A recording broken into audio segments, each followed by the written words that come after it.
What's going on, guys? I'm Bill and welcome to Bill's How To. So today I'm going to be testing out the new Milwaukee planer that I've picked up. I've had this one here for probably about 4 to 6 weeks now and I am super impressed with it. Previously, what I've been using is my old school Ryobi one. The issue that I had with this one here, although it did last and does get the job done, this is the older model, so the increments up on top here only go to 0.6, I think it was.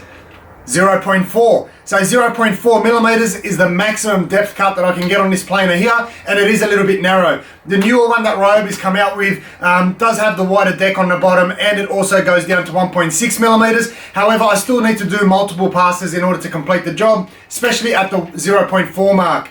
This one here, on the other hand, this one here goes down to 2 millimeters, and what I'm really impressed with is how accurate the cuts are on this. I'm going to show you guys a quick demonstration a little bit later on in how well this one here cuts the timber and how accurate the depth cuts are. So just a quick overview here. It does have a decent amount of weight, especially when we compare it to the Ryobi one here. It's got almost twice as much weight to it. The Ryobi one was about $180. Even the new one now is about $180 as well, compared to the Milwaukee one, which is $288. I'm pretty sure it's about $280, but a very nice build to it, very solid. It's got a chute on both the left and the right side. What I really like about it is the increment clicks right here, so we can control it with a little knob on the front. If you listen to the clicks, they're really solid clicks, and I really like that because that means that I know exactly which position that I've got it in when I set my depth, and the accuracy is unbelievable. So we've got a little bag here that it came with.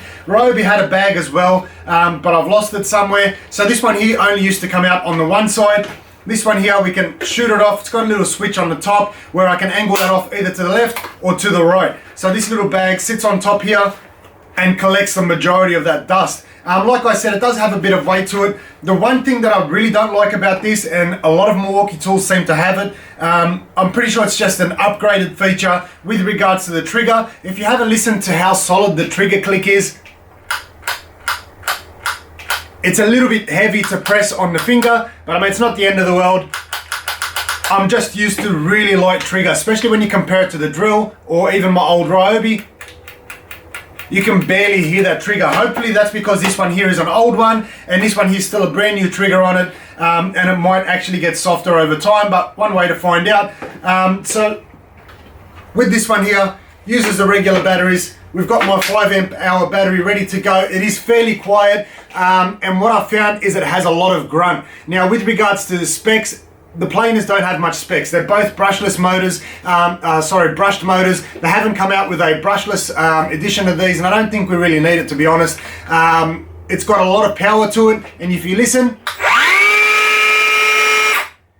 it's got a very quick stop, and it's not that noisy at all. So once I put on the chute, you'll see that it starts to inflate the chute. I'll turn this one here over to the left, and you can see just how well this one here works. So most of the dust goes through here. It doesn't seem to shoot any out on the other side, even though we've locked it up. But what I've got now is a door that needs to be planed. So we're gonna test this one here out. The door that I've got needs to be planed 5 millimeters. The maximum increments here we can get to is 2 millimeters. So what I'm gonna do is 2 passes at 2 millimeters, 1 pass at 1 millimeter, and we should be right on the money. So let's test it out. We'll get the door and we'll see how accurate this one here is. Alright guys, so I've taken a piece of trim here, clamped it to the side, measured up 5 millimeters, and then I've taken my pencil and marked that line all the way across. So we've got 5 millimeters marked all the way across. If we remove these clamps now, we should have a perfect line all the way along the side here. So we'll click this one here over to 2. That's now on 2 millimeters. Go on our first pass.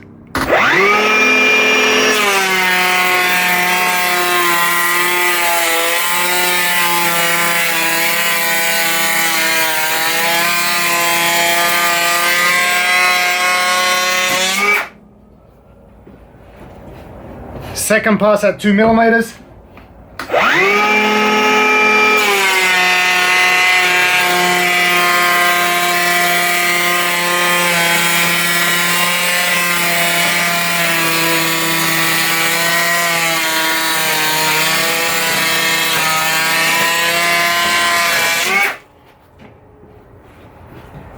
And now we'll turn this one here over onto 1mm and give it that final pass.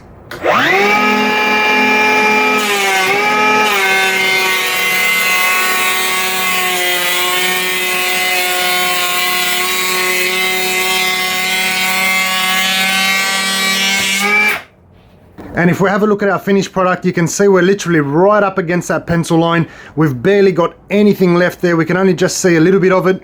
The entire length of the door, the whole way down. Perfect little cut. So there you have it, guys. That's my quick little review and testing of Milwaukee's planer. Overall, I'm very, very happy with it. The ergonomics are nice and comfortable. The best thing about it is the increments right here. Not only is it a solid click, but as you guys seen, it's very, very precise. Even at the full depth of 2mm, we're still able to cut through that with no problems without losing any significant power while cutting at the maximum depth. So guys, hopefully you've enjoyed the video. As always, like, comment and subscribe. Until next time, I'm Bill. Thanks for watching. Bill's out too.